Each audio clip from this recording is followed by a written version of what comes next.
Lynda, when you were 15, you had a successful director tell you about your acting, and we're curious if you can tell us exactly what happened. Oh my gosh, this is, I tell this story to my students because it was a highlight of my life and probably changed my life. So I wanted to be an actress like all high school students, and I went to a school up in Pittsburgh, actually, for the summer at Carnegie Mellon, very famous summer program for would-be actors, actresses. And after the program, we had to do a scene, and it was for the most famous director on Broadway, would critique us. So I stood there after I did my scene, waiting for my critique, and he said, "You're a terrible actress, you should never act. Get off the stage." And I was 15, and the tears were coming down my face, and I was just devastated. And so I picked up my stuff and I came home, that week, and I told my parents, well, he told me I'm no good, so I guess he's right. He's a famous director. So I said, I love to sing, I love to dance, I'm going to put everything into that. So I did, and I wanted to do Broadway. And I went to SMU. I was dance theater major, and then I went to New York, and about a year and a half later, I was doing Broadway, off-Broadway, off-Broadway, Broadway, and one of my cast members said, in those speaking parts that they have in the musicals, you're pretty good with those. Did you ever think of acting? I said, well, yeah, but I was told I was no good, and I probably was no good. I probably wasn't any good. I didn't know any acting. I didn't have skills. So they said, well, here, why don't you call this person and take some classes with this person? And it was I remember a little white piece of paper they tore off of something, and it was Lee Strasburg.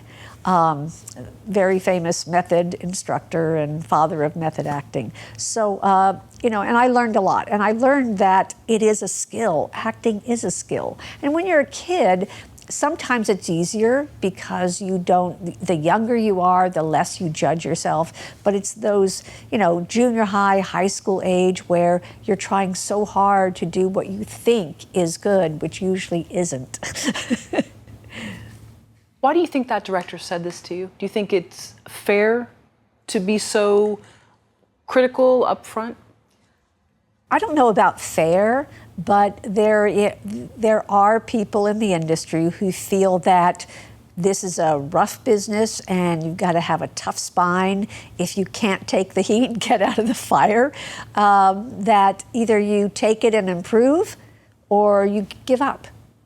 And I did give up for a while, but I just went a different direction because I still wanted to perform. I love performing. How many actors do you think gave up because of that same director? Oh my God, I don't know. I do know that I'm the only one in my high school or college program that went on to become a professional in New York. So I would say, it is a hard business, and you have to accept failure as part of it. My personality is, I'm going to prove them wrong. Just tell me how bad I am because I am going to prove you wrong. And some people don't have that. Some people feel like they're crushed with that. And as a teacher, I've learned that some students want the criticism. They want to hear it. It makes them fight more. And some can't handle the criticism. They need cushioning. They need the soft touch and encouragement. And I think both are valuable. Looking back on it, how important was dancing to you?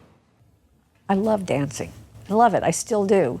My daughter laughs at me when I dance now. She said, "You were really a dancer," but when I dance around the house. But that's what kids do. They make fun of their parents. That's their job.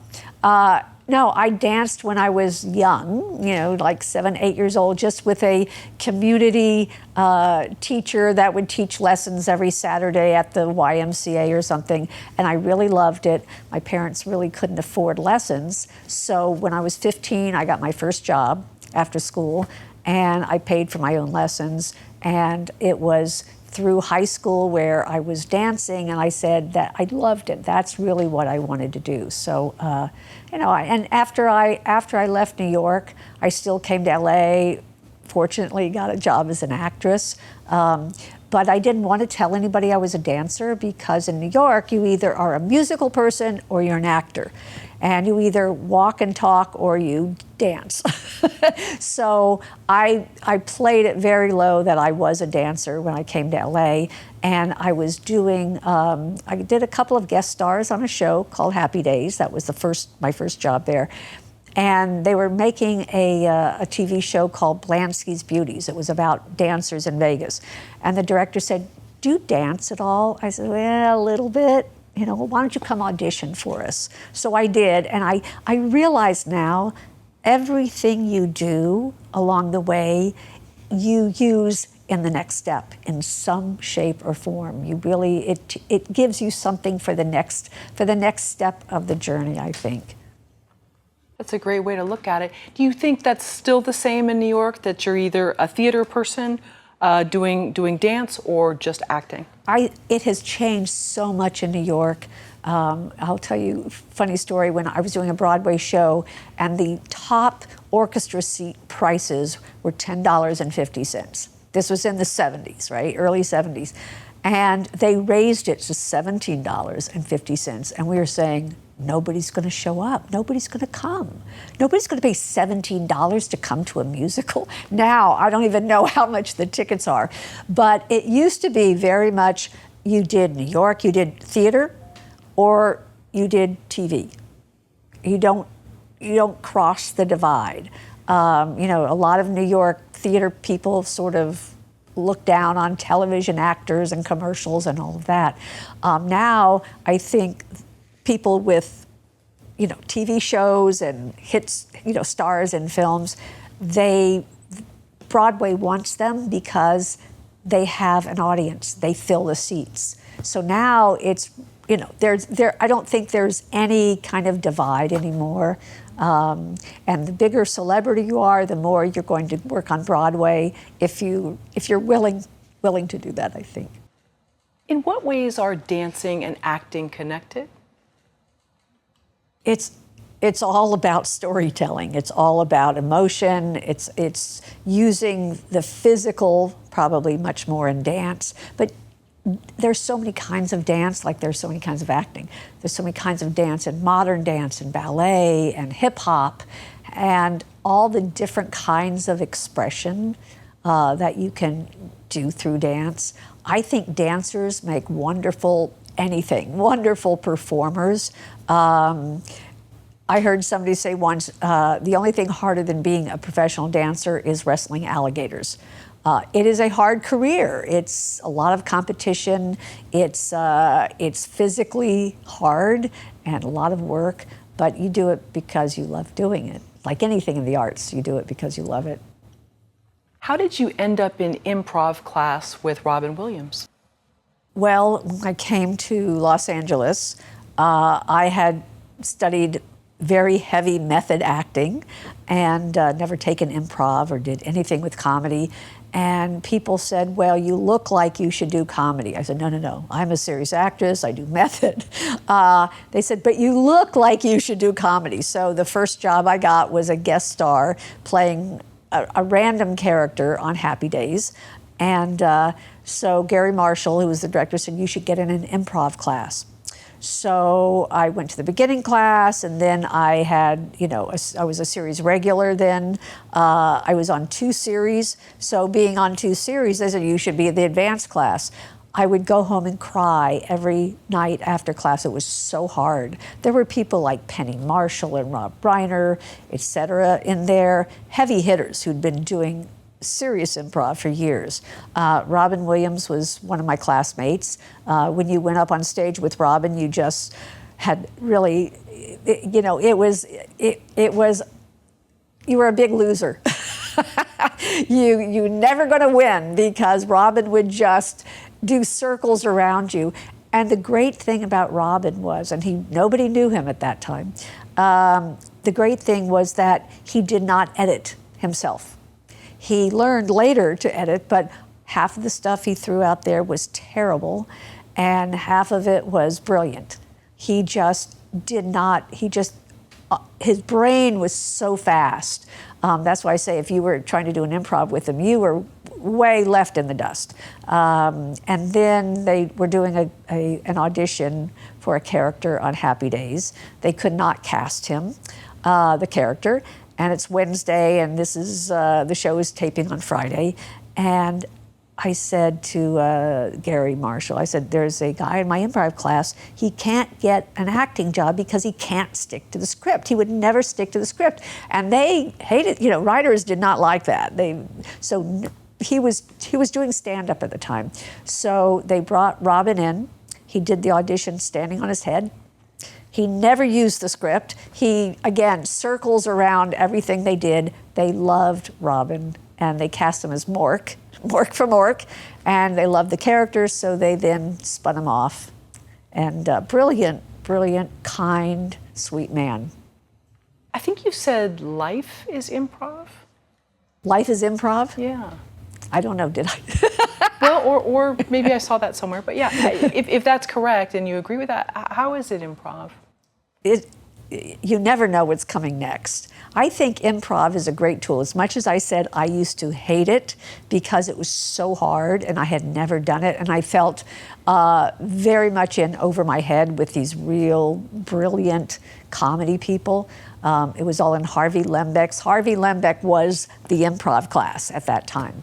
And so I think for all my students, I teach directing, filmmaking, acting for directors, and we always do improv because I said as a tool for acting, it's brilliant because you can develop your own pace, your own time, but still then go back to what the scene is and use that. But yeah, I use improv from the time I get up in the morning till the time I go to bed because who knows what is going to happen. You had a friend, I believe, who took an improv class, and she was not an actor, maybe? Oh, right. So, and you said it changed her in so many ways for the better. Yes, I had a very good friend, and she was a talent agent she got promoted to probably the biggest agency in Los Angeles, and their weekly routine was to have all the agents sit around the big conference table and pitch the jobs they were working on. Each agent had certain coverage. And she would say when it came to her, she would just shake and was very shy, and her boss was saying, you need to speak out. You need to get up. She said, what do I do? I'm scared to death to do it. And I just said, take an improv class, because that's the easiest way to jump in, get over your fear of making a fool of yourself. It makes you a braver person, even if you're not an actor, I think. It gives you more confidence in your own ideas. So she took a 6-week class over Christmas. Afterwards, she said, thank you so much, you're brilliant. I agreed with her, of course, but I said, I'm so glad it helped, because she said, everybody in there was in the same boat. Everybody had the fear of, what if I put out my ideas? What if they don't work? What if everybody thinks they're stupid? That's why I think when you have a class, there's a understood quality to it that whatever happens in there stays in there. Everybody is there to help each other, not to be the star of the class. And I think all of our classes, I think they really run by that mantra, where you're there to support your fellow classmates. That's your job. And I think that helps when everybody's in the same situation. It just helps you be braver. But I think improv makes you as a person braver with your own thoughts. I used to teach kids. And I had an acting school for 15 years. And my daughter at the time was only 3 years old, and I thought, kids are great, they're so creative. Let me open up a kids class. And so I even had these little kids, like 4 and 5, up through teenagers. And until they got to be about 7 or 8, they were very creative. They didn't care. It didn't matter if it was stupid or silly or people said, oh, that's dumb. It did not matter. They were out there. They were fearless. And when kids got about that age, 7, 8, 9, they all of a sudden started worrying about what their peers thought, and they started being careful. And as an actor, careful is, your death of an actor. You can't be good and be careful. So, I really saw how much we as human beings, we put on all these layers, and by the time we're adults, we sometimes don't even know who we are. We're a different person in any situation. But so many people are afraid of being judged, afraid of being wrong, afraid of being laughed at, afraid of not getting to join, that people are judging them.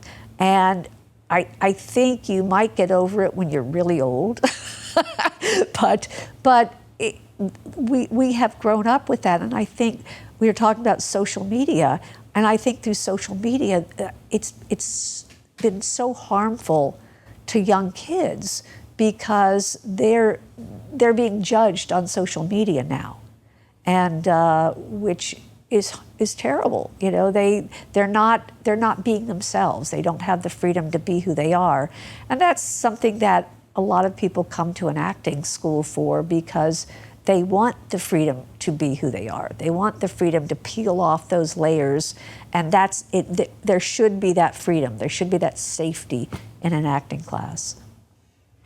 Do you ever see people, though, that come in almost fearless and wonder, how did they get to that point? How they get that way? I do. I think it's rare.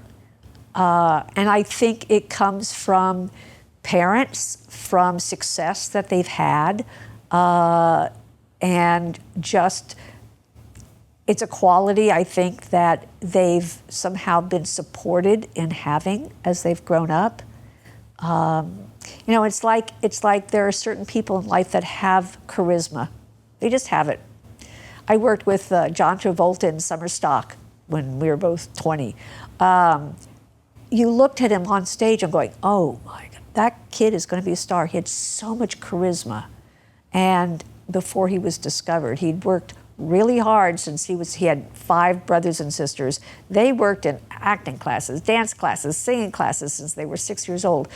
So he developed a certain confidence, I think. And I think that is something where, it doesn't matter where it is, but as an actor, even if they haven't acted, if they are confident as a person, I think it's easier for them. But yet, there are a lot of shy actors that are brilliant actors, and I think I used to fall into this category, which is I feel safe playing another character.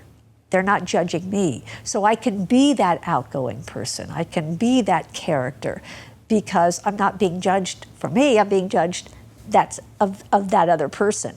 And I think a lot of people come to acting because of that. They feel safe being that other part. What would you say are the most prominent acting techniques today? The most prominent techniques are the techniques we usually teach to every first semester actor.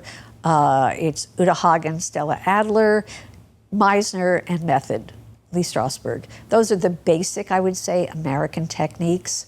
And we do in every first semester class, even the master's program, it's an overview of all of those techniques, because we really, as a school, we promote for acting. We encourage students to figure out their own technique, find your own process.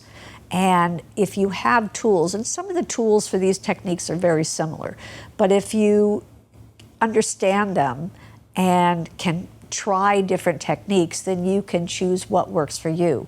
I studied method acting for 14 years.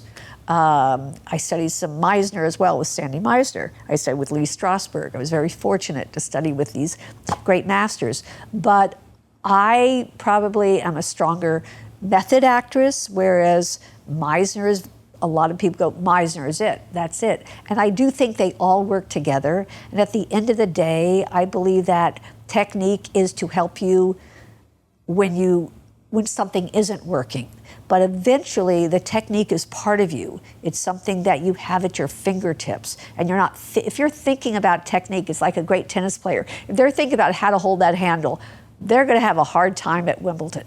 So, it's to help you learn what your skill set is, how to use those tools. And at some point, I think the tools become just part of you. You've described your teaching style as, quote, keep it simple. Why this style of instruction? I think actors complicate things too much because our brains can only really think of one thing at a time. So the bottom line to me is, how do you make it believable? Because if your acting isn't believable, we are taken out of the film or the show because we don't believe you as part of the story. The best acting, we don't notice the best acting. So we notice the story, and that's what good acting should be. But a lot of actors complicate it with, all their, which is great in the learning process, with all their tactics and their objectives and their, emotional recall, and they're trying so hard to create a moment rather than just being in the moment. So, which is kind of like a Meisner idea, I think, is being in the moment. Some actors need all that, I think, but at the end of the day, you want to make it simple so that it's you reacting to the other person in a very real way. And techniques help you get there, certainly. I always say, try to focus on two things. Try to focus on your objective and your inner monologue. So the inner monologue is something we all have going all the time, our little inner voice, whether it's critical, whether it's talking about the other person, talking about ourselves, but that inner voice is really what's going on with the character. So as you create that inner voice, you become in the moment, you become yourself, it becomes real. That's one area I always want students to focus on. The other is, what do you want from the other person? Because every scene in life, I said, go take yourself out of a conversation for the moment and really look at what it's about. Every conversation, you want something from the other person, whether you want them to like you want them to agree with you. Right now, you're shaking your head yes, so I want you to agree with me. So I said, if that's all you work on in the scene, you have a good scene. If you're watching yourself act, it's wrong. You're not the audience, you're the actor. So in real life, we always focus on the other person, whether we're aware of it or not. It's always the other person. So I said, in acting, when you focus on the other person, are they going to give you what you want? It creates a nice real moment without making your brain crazy. And is that when you hear a note from someone that says that actor gives you nothing, is it because they're not focusing on the other person? They're focusing more internally? Probably they're watching themselves, or they're being careful, or they're trying to act. I was a manager for 20-something years, and I feel I was successful because I coached all my clients. I would coach them for one line. I would coach them for a table read. And it was always, I'd say 90% of the time, it was about analyzing the text. Why is this person doing this? What are they feeling? What are they thinking for them to say and do this? And once you analyze that, you know what the internal life is of the character. But often my note would say, don't act. Just don't act. And somehow that's magical. To give them permission not to perform. Most actors are, afraid most of the time that they're bad. They live in fear that they're not good enough. So you want to take that away from them by saying, what you're doing is great, let's try this. That's kind of how I work with my directors as well. It's, how do you help actors? They want to trust you as a director, and they want you to let them know they're doing okay. And I said to one of them, they said, well, what do I do when an actor overacts? I said, just tell them don't act. Give them permission, just have a conversation. And sometimes that brings it back to reality. I'd rather see this much real than this much phony. We all would. And so, and some actors have a greater ability to use their emotions. And that's usually practice, training.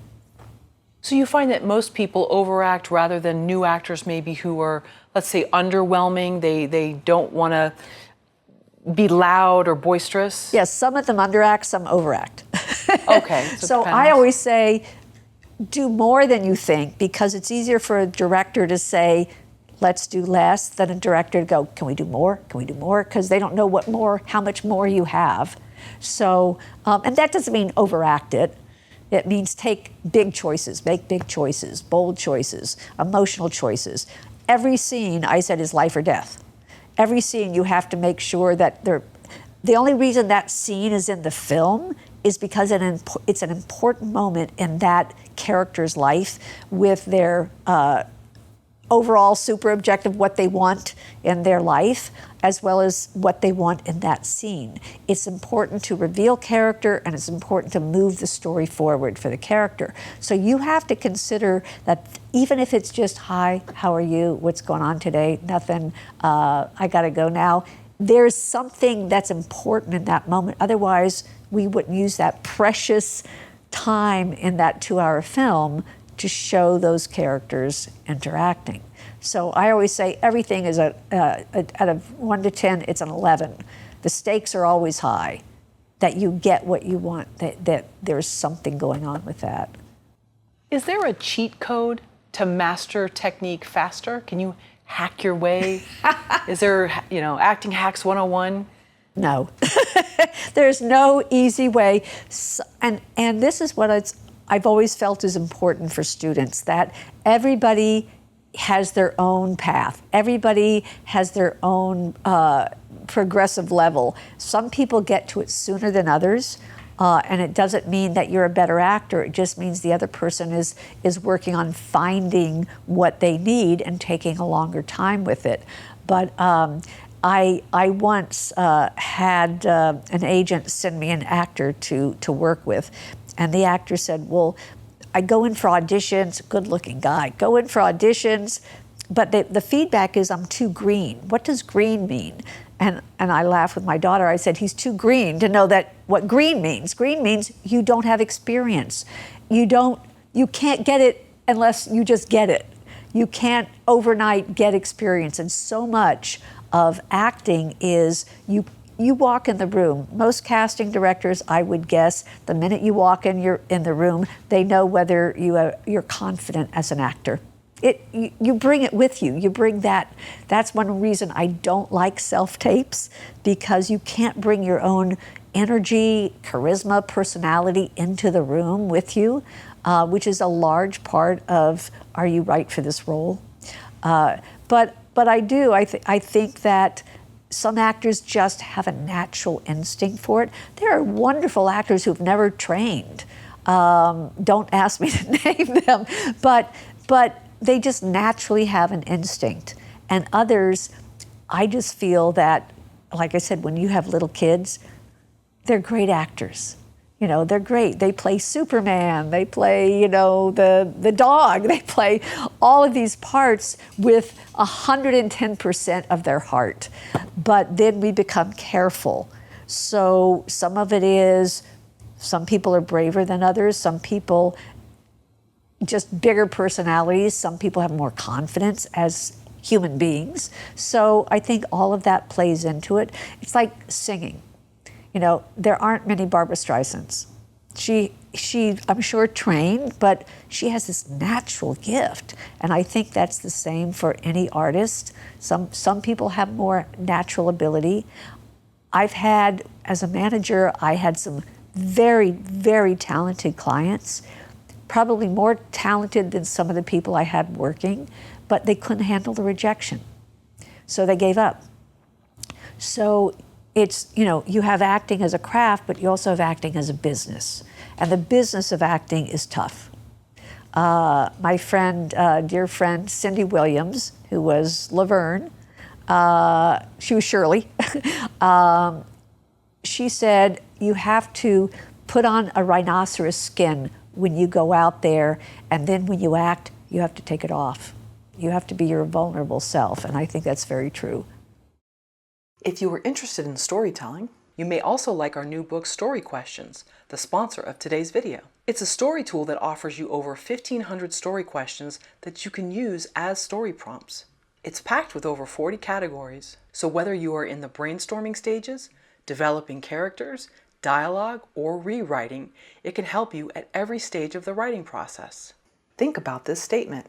Most powerful stories are just great answers to strong questions. We've linked up to story questions in the information section below. Now back to the interview. Acting is 99% text analysis? Text analysis. So I love looking at a new script. Every script is detective work. You have to figure out, like a newspaper writer, who, what, when, where, why, how. That's what creates the scene. So things like who, what's the relationship? And it's all about behavior. So we want to figure out the behavior of the character. That's what makes the scene. I can't remember, director said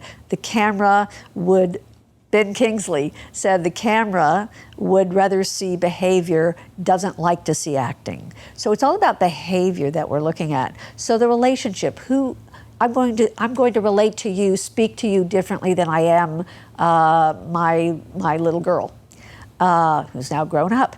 But I babysit. I have a 1-year-old granddaughter now. She's 1 year old this Sunday. I'm so glad nobody watches me because I am so silly with her. I'm a different person. My behavior is so different with her. And the where are we? Are we in an outdoor cafe? Are we in a library? Are we in a scary place? Are we in a place that's dark and I'm afraid somebody's going to jump out at me? Are we in a place that has wonderful memories? It's a place where my boyfriend broke up with me and I never want to see this place again. So the place affects our behavior, the time of day, the time of the century, and also what happened before. What happened before this moment to affect me? Did I have some good news? Did I have some bad news? Am I in a good mood or a bad mood? We go through the day with all of these different things that affect our behavior. But most of the times we could be in a terrible mood. We go to the grocery store, they say, how are you doing? Fine, I'm fine. We always say, I'm fine. No, I just got kicked out of my apartment, my dog is sick, I don't have any money, my boyfriend broke up with me, I'm in a terrible mood. We don't speak how we really feel. But if we look at our lives and how we behave, the way we say things is all because of how do we feel? What's your relationship with me? What just happened? Who's in power? Do I need something from you or do you need something from me? We behave differently. I'm going to behave differently with my students than I am my boss, probably. So, it's all of those factors. You look at what's going on with this person, and then you create that moment based on that. So that's why I say acting is so much text analysis. Once you understand what the person is thinking and feeling and why, it's easier to create that moment. And if you're an animal person, you're going to relate and maybe it's entirely different with an animal than with a human. I have 3 dogs, 2 horses. I said, I want to make a secret video of people behaving by themselves with their dogs because you become a different human being. Totally. I'm different with my big 95-pound dog than I am my 10-pound dog. But yeah, that's, and that's what's so fascinating. It's all storytelling, but it's all, all the arts, the directing and acting. That's why I like teaching the directors. It's so aligned because it's just mirroring the skills of what an actor needs to know of the same thing what a director needs to know. I think that's why there's such wonderful, directors who are actors. Ron Howard, Clint Eastwood, they were actors, so they understand what the actor needs to know. But it's always fun to go, why is that person doing that? Let's look what just happened. Let's look at the relationship. Let's look at the history, not just the history of this moment, but the history of their life, what happened before the script, what happened, where is this relationship?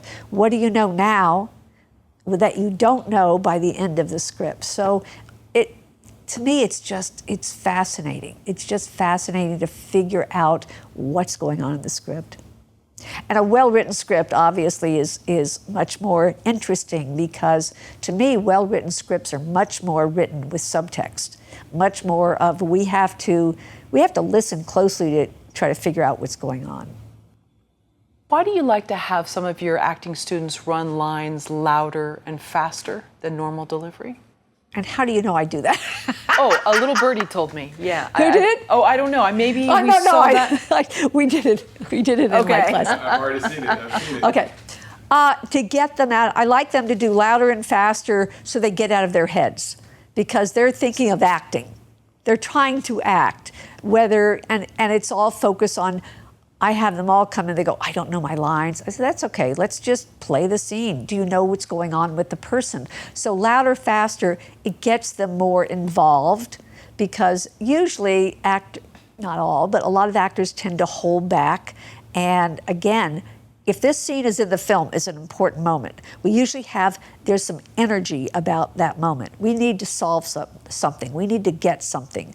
So the other thing is, sometimes I call it the Italian run through, as fast as you can, because then you're not thinking about words. And almost always, the scene becomes better. Like, they think that was fast. That was not fast. That was normal. And now you have a good scene. They just stop thinking. You need to get out of, because the mind will judge them as they're acting, and you don't want that, because they're not good judges. At what point do you allow some of your students to see themselves on tape?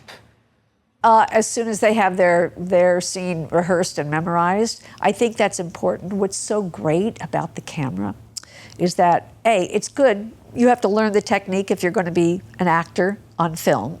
Learn because you take all acting is acting. Acting is acting. Doesn't matter if it's a commercial, if it's a play, if it's TV, if it's film.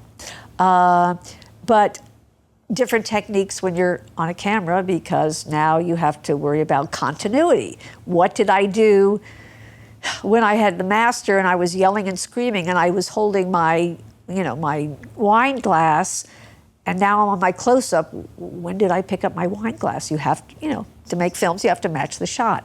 So an actor has to think technically, where was I, what did I do, as well as create their, two parts of the brain, also be in an emotional place with the character.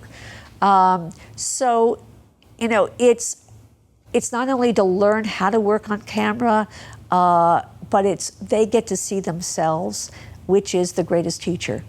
I've had students, I will say, oh, your face is all tense and you're doing your mouth. And no, I'm not. Let's film it. And they go, oh my God, I never knew I did that. So it's a great teacher just to watch yourself. In sports, good athletes usually have somebody videotape them so they can watch what they're doing. I ride horses as a sport. And what I think I'm doing up on that 1,200-pound horse is usually different than what I'm really doing on that horse. So it's great. We always videotape each other, which is a great tool. How does an actor make their performance more believable? An actor makes their performance more believable by being themselves, being authentic. And how do you do that? That's why we learn technique. That's why we learn tools to get out of our heads, to connect with the other person, to acting as reacting.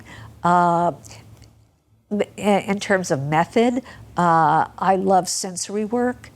Like if I look at you, I could actually really be looking at my horse right now, because my horse is beautiful. Does she have a brown mane or no? Oh, white, okay. all white. So that's, substitution. So tools like that to help me away from acting, how to make it. So that's why I love, an actor is multitasking, maybe I just can get in the scene and believe it. You look so much like my sister. I don't have to work at it. We can have this. I can just, you look like my sister. I can relate to you like you're my sister. Maybe I have to really work at it, which is, I don't relate to you at all. I don't relate to this scene. I would never do this. I have actors say, I would never do this. I said, but your job is not to have done this be this character. Your job is to feel the emotions that the character feels. We have all felt every emotion, I think, that we would ever feel by age 2 or probably 1. When I hear my granddaughter scream 1 second and then laugh the next second. So that's why you analyze the character. What is the character feeling? What does the character want? We've all had that moment, maybe in a whole different scenario. You've experienced anger or jealousy. So that's where, techniques come in to help you be believable. Some actors have such a natural ability for it; they can just put themselves into it. Some actors have to work at it, and I think the more you do it, the more facile it is, the more it is at your fingertips. Like anything, I used to have a school. It was called the Actors Workout, because I believe actors have to work out every day. That's what they do. You have to keep working at it to keep it fresh. So it is, the more you do it, the easier it is to draw upon it, like anything else. How would you determine whether or not you wanted to manage an actor? How would I determine whether I wanted to manage an actor? Instinct. I would usually go on my gut. When I started out, I would read them, see how good they were, and after a while I realized that wasn't such a part of it because I coached my actors. I love coaching. I love coaching actors because to me it's always the puzzle that you want to solve. How can you help them, like you asked before, how do you help them be believable? What can you give them? Every actor wants something else. What works for one isn't going to work for the other. I could say, let's try some substitution. Or I could say, let's try some inner monologue. Just think of what you're saying in your head to that person. Some things work, sometimes not the other time. So it is a trial and error. But, for managing, I managed for about 22 years. And when I started, I was teaching acting. So I had a lot of my students in class that said, I can't get an agent, or my agent doesn't send me out. And I would see them in class and think they're pretty good actors. So after a while, somebody said, can you manage me? I'm not a manager. I had managers. I didn't think managers did a whole lot of good for actors. The ones I had not. So I said, it's not my thing. And finally, I had somebody go, I will help you. If you don't have time, I'll make the phone calls, I'll help. I need you to manage me. So I said, let me give it a try. I found out I loved managing because I had come from being an actress. I became a manager because I wanted to do for them what I had wanted somebody to do for me. So I coached all my clients because that was really one of my strong suits.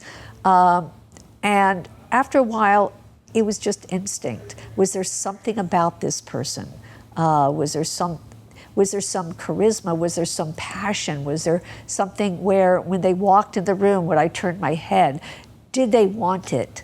Did they want it, and were they brave?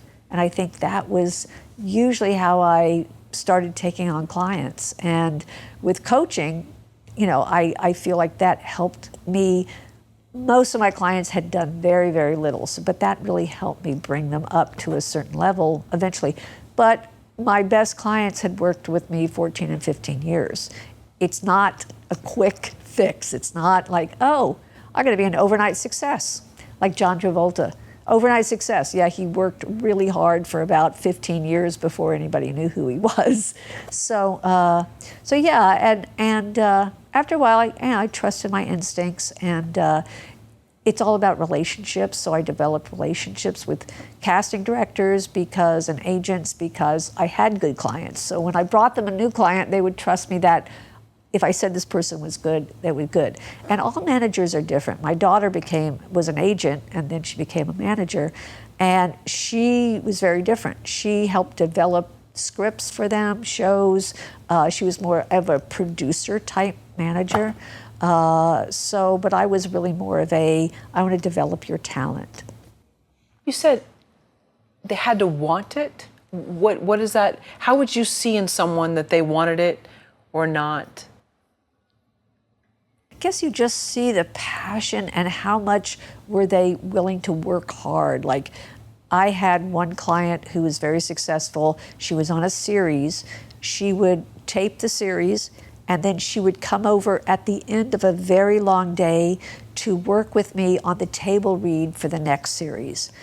She worked very hard. You know, does somebody get to all their auditions? Do they have everything worked? Had they worked on the script when they would come? I would coach everybody before their auditions.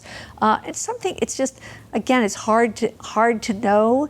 It's hard to see unless you know them for a while. It's how much are they not willing to give up, I think, because it's a lot of rejection. Like I said, I had some very, very talented actors who just said, I can't do this anymore. I'm not getting any jobs. That's the business, you know. And just curious, what's the difference between wanting it against all odds and desperation? That's a great question. Attitude, I guess. You know, desperation is more anger. I think anger is thrown in there. They're angry, it's all everybody else's fault, why I'm not getting anything, and I have to pay my rent, I'm better than everybody else in there, and it's like, well, but that doesn't always count. Sometimes it's who's right for the job. So I think that's a lot of it. As a manager, what was one of the first conversations you would have with a prospective actor client? Usually headshots. I'm very, very particular about headshots because that's the first view of an actor. And it's very interesting, and I learned this through experience. Better actors take better headshots. It's still an acting job. There's something in the eyes. They know how to turn that passion on, turn that, you know, who are they looking at? What's the emotion in those eyes? Better actors take better headshots. It's not just the photographer. And usually, you know, if you know how to take a good headshot, you're a better actor. So when I would sit down with a client, most of them were beginners. I very rarely handled anybody who had been working 10 years already. I had a couple of them. But mostly I would start people from kind of scratch and work their way up. But, you know, I think the first conversation always is, you know, you've got to make all your appointments. You can't cancel auditions. You've got to be prepared. When you come in to coach with me, you need everything memorized, and you need to be on time. That was way before self-tapes. What advice do you have for someone pivoting, the big word they use today? Yeah. So if, let's say someone was a writer and now they're going to be a director, or actor and now they're going to do something else. How does someone gracefully pivot, or is that not part of pivoting? I think it would be a very specific situation for everybody. It would depend on what opportunities you got. For instance, my daughter was an agent at the top agency, and she really wanted to do more of developing talent. And as an agent, she was mostly covering, you know, she had a certain client list, she had to cover projects. She couldn't be involved in their projects. So she had people that said, I really want you to help me. I've written a script. I want you to help me try to sell it to the network and give me notes on the scripts, et cetera. So I think she had enough people that were pulling her there. And she would say, I'm not a manager. My mom was a manager. I'm not going to be a manager. You don't want to be what your parents are. And then she realized that that was really more of what she loved doing. So it was an easy kind of, I'm just going sideways. You know, somebody like Ron Howard wanted to be a director since he was a kid. He would stand behind the camera while Jerry Paris, our director of Happy Days, would shoot the show and talk to him and see why he did this or this or this. I think he and his brother made Grand Theft Auto at age 16 or something, his first film. So, you know, I think you have to know if it's something you really want to spend time with. I have actors who I encourage writing. I have a couple of directors who decided to switch to the acting program. I'm glad they liked my class, but they felt like that suited their desires more. It was fun. It was more fun. And everybody has some of the directors go, I never want to act in my life, don't want to be in front of the camera. I want to tell stories. So, and these days, I will tell you, and what I tell all my actors, it is the multi-hyphenate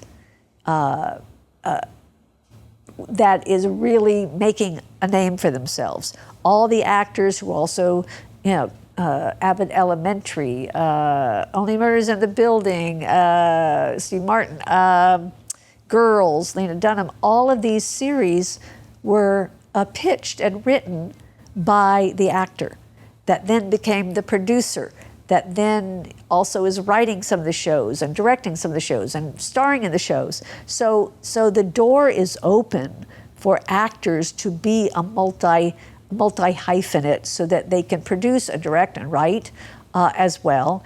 And that is very different than when I was acting, because as you know, back then it was you either acted or you were something else. You didn't do two things. You weren't accepted. Like, what kind of a director can you be? Well, that's not so much as, would you be a producer if you were also an actor? Probably not. Have you ever given a class or had a talk with an actor as to what happens once they succeed, hit a certain level, and some of the challenges that come with that, whether it's being in demand all the time, handling fame? We hope that happens to everybody. I do teach a business of acting class, and we cover things like publicists and entertainment lawyers and managers, agents, all of that, and talk about what the demands are. If you are successful, then it is worth paying a publicist and having your own production company and all of those kind of things. I think most of them want that. I don't think there's a downside to that for anybody at this point. But as we see through history, there are a lot of actors who think they want it, but when they get it, it's overwhelming, I think. At the end of the day, what is it that managers really want from their actors? Money. No, okay. I shouldn't say that. I think managers want them to be successful because that makes the manager more successful. I will tell you, it was when I was managing, it's a high and low career because it's a lot of work. If you're a manager or an agent as well, but especially a manager, you are working really, really hard for maybe 2 or 3 years. Lots of phone calls, meetings, trying to get that person meetings with producers or writers or studios, and maybe not making any money. And that's difficult. You have to have some clients who will carry you if you're in business, who are working, so that you can bring others up. But when they're successful, it's the best thing in the world. It's because it feels like you did something that worked. Like your taste is good. You know what you're doing. It's all those positive reinforcements that you're good at what you do. So, but that's like when the best call in the world is to call a client and say you booked the job. It's exciting. And that's not about the money. That's just about we're trying to do this thing that we both love and we're successful at it. What do agents want from an actor? Definitely money. Again, there are so many agents in Los Angeles. As I said, my daughter was an agent, talent agent at a very big agency, and she really, as I was saying before, she was really excited when she had a client who got a job. I think everybody is. But as an agent, you work for 10%. So, as one of her bosses said when a client left, she said, "Get ready for this business. Everybody leaves. Everybody thinks somebody else is going to do more for them." So it's not as personal, I think, as being a manager. But agents want your clients to work. It's the same thing. It's like the more my talent works, the better reputation I have, which makes it easier for me to pitch the rest of my clients and build my reputation. When is it important for an actor to have an agent? As soon as you can. There are different kinds of agents. There are different kinds of managers. There are probably, I have a list that I give my clients of 150 agencies in LA, and that doesn't even include all of them. So I think, this is my opinion about agencies. If an agent is really excited about you and working for you and sending you out, you don't possibly need a manager yet. When I was managing, it was usually managers came into the scene when somebody wasn't working, wasn't happy with their agent. They wanted the manager to possibly switch agencies and maybe use their clout to get the agent to send them out more. Or they had a career. You know, I had a client with a business manager, music manager, publicist, agent, et cetera, that somebody needed to manage that whole team. So that's at the other end of managing. So these days, the picture, I think, is a little bit different. A lot of actors can't get an agent because they really don't have a resume yet. Whereas in the old days, it's like, hey, come in, read a scene. I think you're good. I'll take you on. I'll send you out. It doesn't exist anymore. There are way too many actors and way too many managers and agents now, I think, to do that. So a lot of times, if you could get a good manager who believes in you and tries to get you in for some auditions and introduces you to agents, they can help you build a resume that allows an agent to be interested in you. So until you have a resume, it's very hard for most agents to take you on. An agent wants to say, hey, they've done this, this, and this. So right now, currently in this, this day of the business, I think it's often smarter to get a manager who can help you get some jobs. So a manager, it's very gray now between managers and agents. The difference is a manager cannot negotiate a deal. An licensed agent can negotiate a deal. An entertainment lawyer can negotiate a deal. So a manager cannot legally negotiate a deal, but these days a lot of managers act sort of agent-like in that they'll call the casting director and say, hey, can you see Joe for this job? I know you're casting this. Can you see my talent for this? So they can get you some auditions. You book a job, pays scale, there's no negotiation, or you get a bigger job and there's negotiation, you get an entertainment attorney to negotiate the deal. And then you probably would be more viable in terms of an agent's eyes to be signed by an agent. So I say, a lot of students will say, well, which do I get first? I say, get the one that's interested in you first. If you have an agent that's very interested in you, says, hey, this is going to be a hot actor, I can get him in for lots of stuff, I'm very excited, here's 4 auditions, great. Do you really need a manager yet? Maybe not. Maybe, if that agent is really pushing you. So it really is so specific as to who it is that's interested.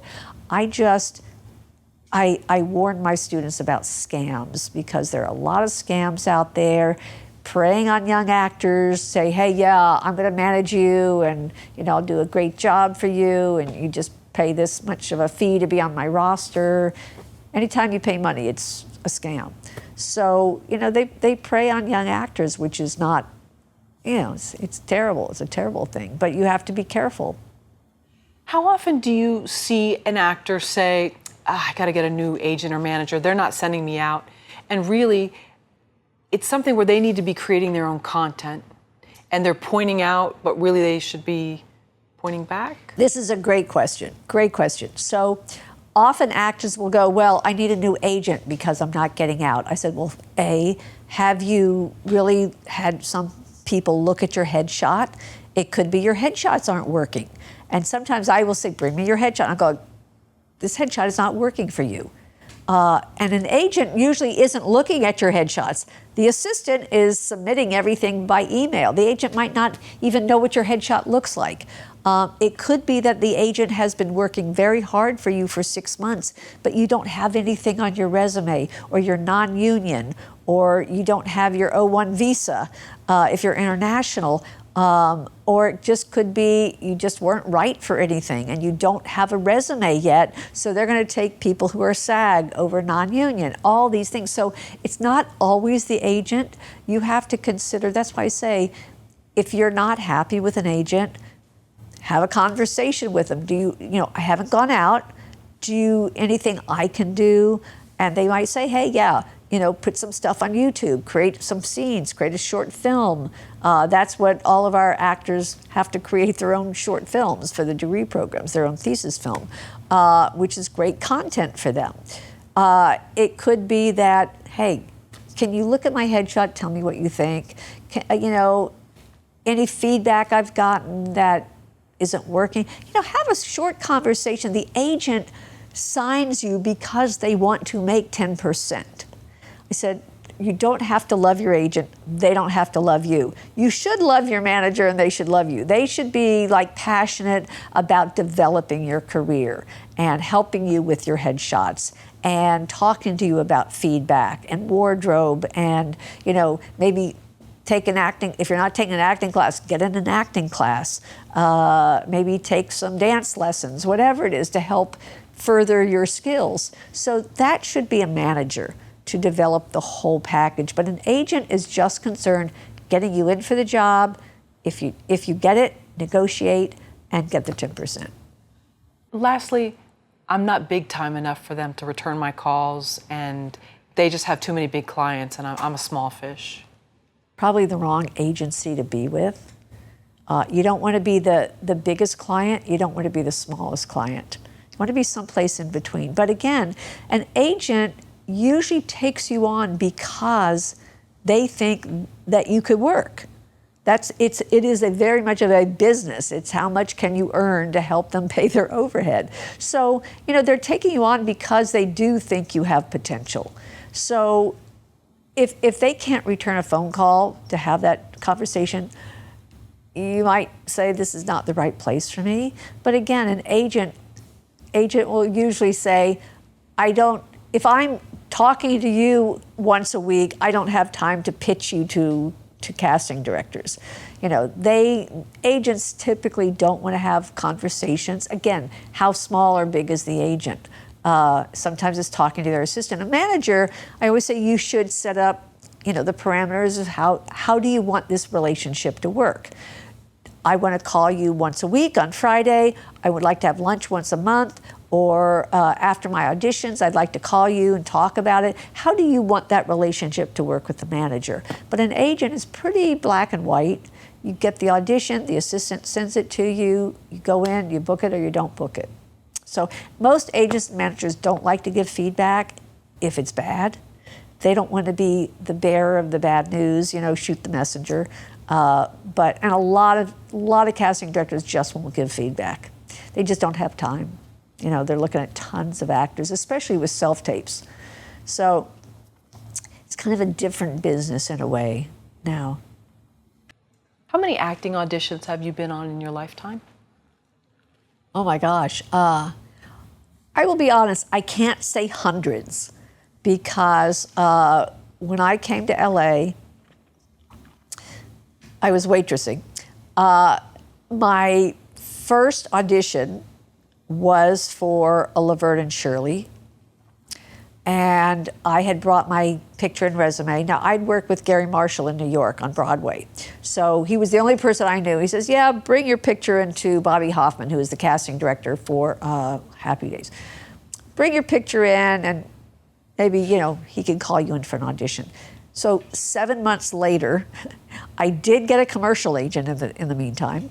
I was going for commercial auditions. I don't remember the number, but always the Midwest housewife, So I went in for a Laverne and Shirley audition. There were 5 beautiful girls there, tall, blonde, very well built, endowed. And I'm going, I am not right for this, okay? And so next day I get a phone call. They said, oh, we're booking you for Happy Days. I said, well, you must have the wrong person because I didn't audition for it.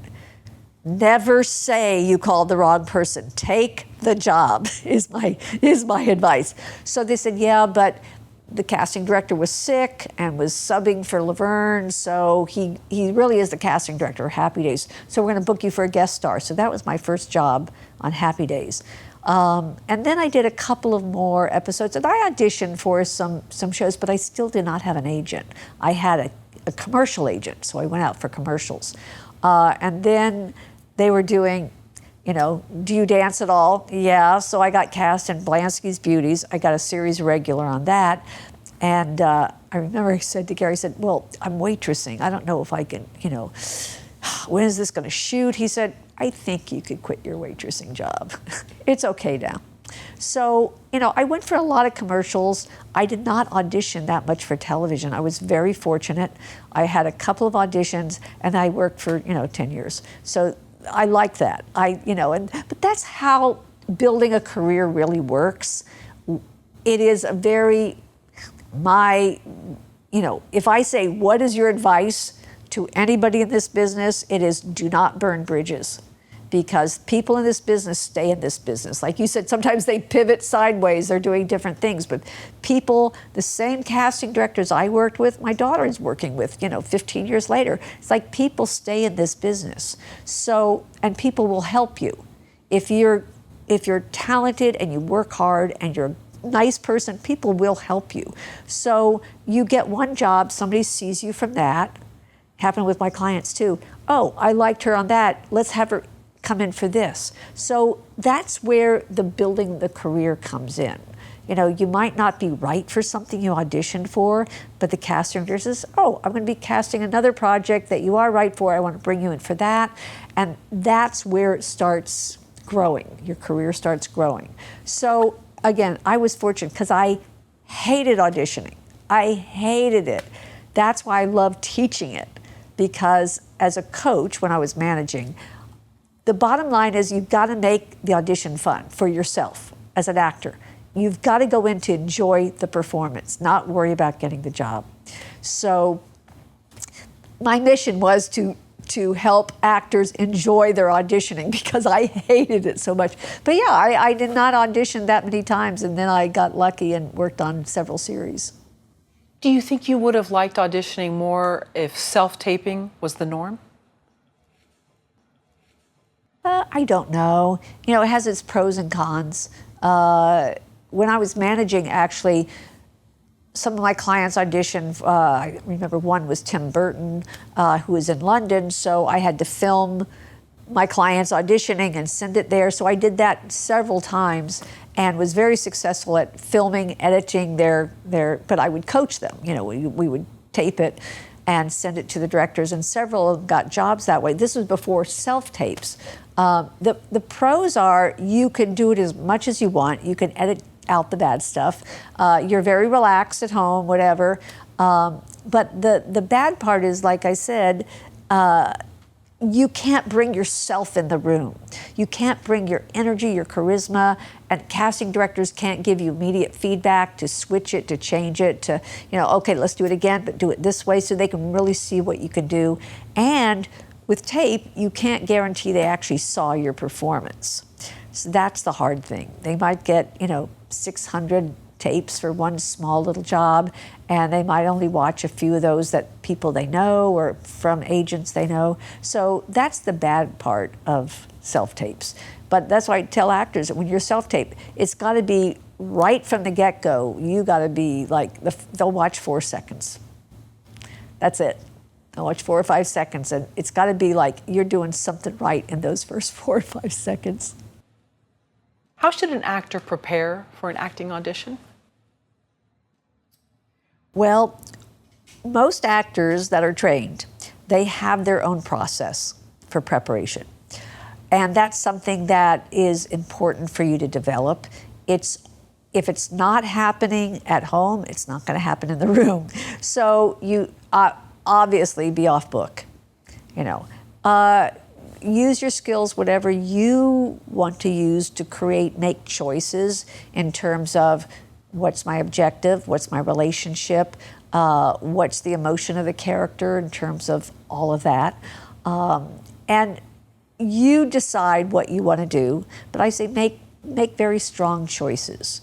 Go for, go for the high stakes. And then when you get in the room, if you're in the room, it will all go away because your brain will fizzle out and you won't remember your dialogue. But, like I say, you really should have the lines so that you don't have to worry about the lines. If you are, if it's an audition on tape, I would say make sure you have your setup. Make sure you have your technical setup. You have the background that looks good, your lighting. You have somebody to read with you. Always better to have a reader with you, even if they're not an actor. Technically, know what looks good, what clothing looks good for you. And, like I say, self-tapes, you can do it as much as you want. Send it to somebody you know if you have time. Give some feedback. When my daughter was managing, sometimes she would send me some of her clients' self-tapes and give a few notes. She would send it back to them with some notes so they could redo it. So hopefully, if there is time, that's always a good method to use. But, it's believability. Do the text analysis. Create what you feel instinctively is good and go for it. What should the actor's mindset be going into the audition, whether it's in person or on tape? I think the mindset is just positive. I'm doing this because I love to perform, not I'm doing this because I really need this job. That we get more into the desperate area, which I think really shows. I think casting directors, whether it's tape or in person, will know when you're a desperate actor and they don't want a desperate actor. But I think that, again, the confidence will read whether it's in the room or on tape. But it should be, I love to perform. I'm having a good time. Casting directors love passionate actors. Even if it's not the right choice, if it's a strong choice, it's better than a weak choice. So make a strong choice. They can always redirect you. And how does someone know if that passion is bordering on arrogance? I think it shows. I think instinctively we know when somebody comes in and is kind of cocky or, thinks they're too good for this, or it's just reading people. Casting directors, most of the good casting directors have auditioned thousands and thousands of actors. In fact, my daughter handled a guy who was very, very talented, very good looking, and he wasn't getting callbacks. And she finally asked a casting director, why not? They say he comes in and he's really cocky. He's not likable. I said, I don't think he knows. I think he's covering up for his inexperience maybe, but nobody ever told him that. So, and some people just come off that way. But I think, a casting director will know. You have to be yourself. You have to be, there is a certain part of I think, this whole business where you have to have some humility and be honest, but want it. What guidance do you give actors on self-tape auditions? Well, we practice that a lot in my business of acting / auditioning class. Most of the guidance is technical to start with. It's all about the eyes. All about the eyes. So you want to get your readers close to the lens as possible. You want to have the camera at eye level. Technically, you don't want a big space behind you. You want no air on top of your head. You want it usually here unless they want you to do a full length or they tell you, give us a shot from the knees up. Obviously casting directors might have some specifics, but if not, it's that believability, it's what wardrobe looks good on you. I usually suggest don't use props. And then it's good acting. So we watch you. We don't want, the big word for me is distractions. So if it's a self-tape, we don't want anything that's distracting. No cat walking behind you. I've had tapes where it's in front of their kitchen cabinets. I always say, even if you rent, find a small wall that you can paint like a dark blue or charcoal, a color that looks good for your little self-tape area. Get a lav mic and make sure that you have somebody that can read with you. So, technical, I think if the technical is bad, then casting directors are put off by that, whether they know it or not, and they're not really watching the performance. On the other hand, I'm going to contradict all of that. If the performance is amazing, it could probably be a bad background, bad wardrobe, bad lighting, but if you're amazing, they want to see you again. Here at NYFA, why do you teach filmmakers to act? First of all, I love teaching the filmmakers because it's so new to them. And they're also, they're always surprised at how much they like it for the most part. And the other thing is they're not, it is not their field, so they're not as worried about it mostly as actors who go, this is my life, I've got to be a good actor. If I'm not a good actor, I have nothing. Whereas a filmmaker goes, oh, this is for fun.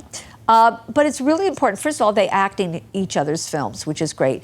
But directing and acting mirror each other. Actors want directors to help them. They want to be directed. And a lot of times a director has no idea how to talk to an actor. They don't know how an actor works. They don't know how an actor breaks down a script, or they wouldn't know anything about improvising the scene, or what inner monologue is, or what an objective is, or all these things that actors are trained to look at when they act that character. So it's easier for a director to be able to work with the actor and get a good performance from them, and also for the actor to trust the director. I mean, that's a lot of, in directing, same thing as directing is very, it's trial and error. How do you talk to an actor to get the best performance? Everybody's going to be different. I could say blue to you, doesn't work. I say blue to somebody else and it works. So it's trial and error. But it's also knowing how an actor's brain works and what they need to hear to help their performance. Do you find filmmakers are often scared of actors, or that's sort of a myth? Oh yeah, actors are scared of directors. Directors are scared of actors. It's and it's so funny because directors think, oh, actors are just, they got it down. They're waiting for me to prove myself, and actors are going, oh, the director, I got to be good for the director. So it's both sides. I think they're afraid of each other, which should not happen. It should be collaborative. It should be that we are all in this together to make it a better project. And I think a good director's, it's his job to steer that ship, and I think the director's job is to set that tone on the set of we're all in this together, whether it's the grip, the craft service, the makeup artists, whoever it is, the actors, we're all doing this together. When you are working with filmmakers, what are some of the first things you're teaching them about acting?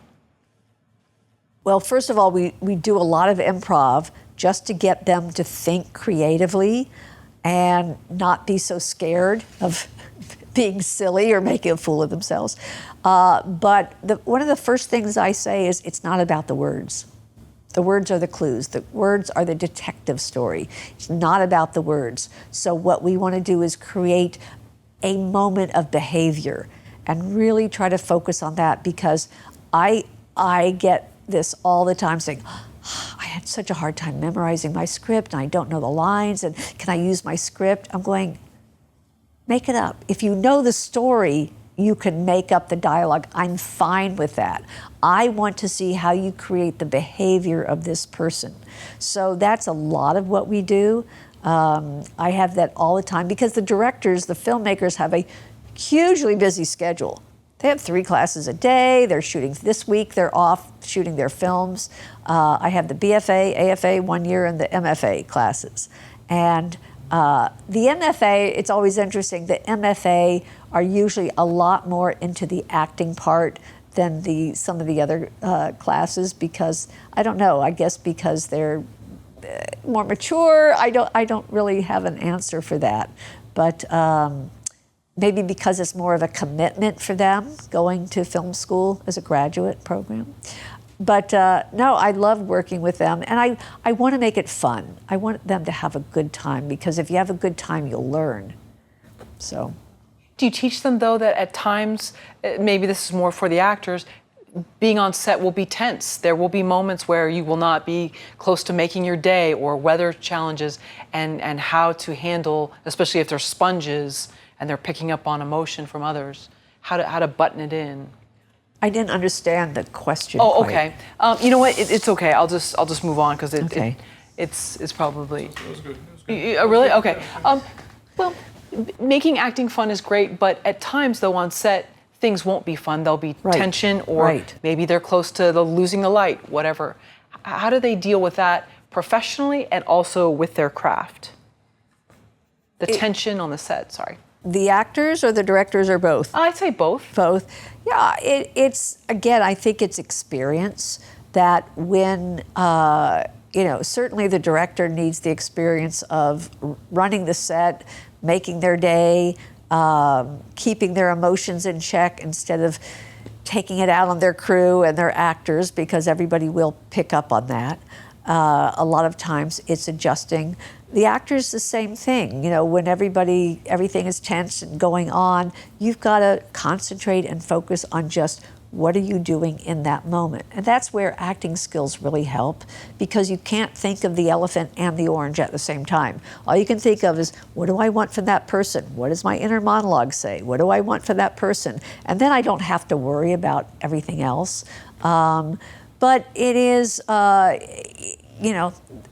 say the creativity starts before you get to the set.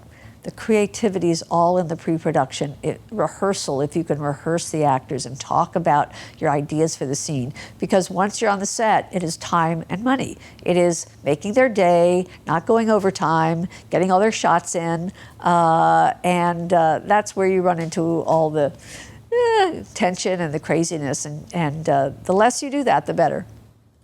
From what you've seen, what are the biggest challenges filmmakers have with actors?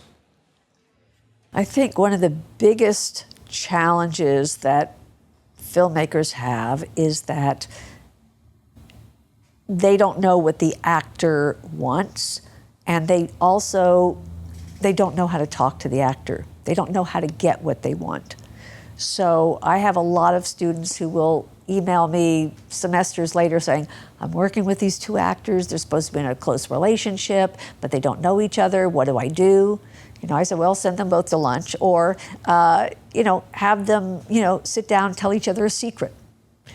Or improvise the scene. And she said, oh yeah, we improvised the scene and it really, really helped. So, again, it's, I think directors, the more they know about acting skills, the more they're going to be confident in directing and helping the actor. Because directing the actor is really helping them. The other thing I think is important for the directors, I always say, let the actors run the scene, rehearse it, see what they bring to it. Because the more you let the actor bring to it of their ideas and what really is working for real, the better the scene is going to be. And then you're not taking your idea, your vision, how you visualize the scene working that doesn't really read realistically. It wasn't believable. But in your brain, that's how you saw it. Trying to force them into it, which is you're going to have a bad scene. Because at the end of the day, you want it to look good. I had a client years ago work with Spielberg. He was a kid. And Spielberg says, oh, come in, go to the refrigerator, you have your backpack on from school, go to the refrigerator, take out a snack, then go over the table, sit down. And, sir, Mr. Spielberg, I wouldn't do that. He says, well, why? What would you do? He said, well, backpacks are really heavy. I would come in the door and put the backpack down on the table first before I went to the refrigerator. He goes, okay, let's do that. That's what the kid said. A good director will listen to what works for the actors to make it more realistic. Lynda, you've been an actor, you've had an acting school, you've managed actors, now you're a professor here at the New York Film Academy. What's your favorite part of working with actors? My favorite part of working with actors, I think, is coaching them, which I do in my class, teaching them, coaching them, how to help them be better so that they enjoy the process. I feel like I'm a better acting coach than I ever was an actress. Maybe just because I've been doing coaching so long, but it is always, it's a challenge to me. It's like fixing something. It's like, how do I make that work? My daughter says, you're always like figuring out how to solve problems. And I said, I think that's just my personality. I love solving problems, but I love going, okay, how do we fix this picture here? How do I help you? Because it's going to be different from everybody. And also just to see them grow, to see them, I can give an actor something and they take it and it works and they become a better actor. I love seeing that. Never get bored with that at all. Yeah. Thank you for watching the video all the way to the end. Here is a complimentary question from our book Story Questions.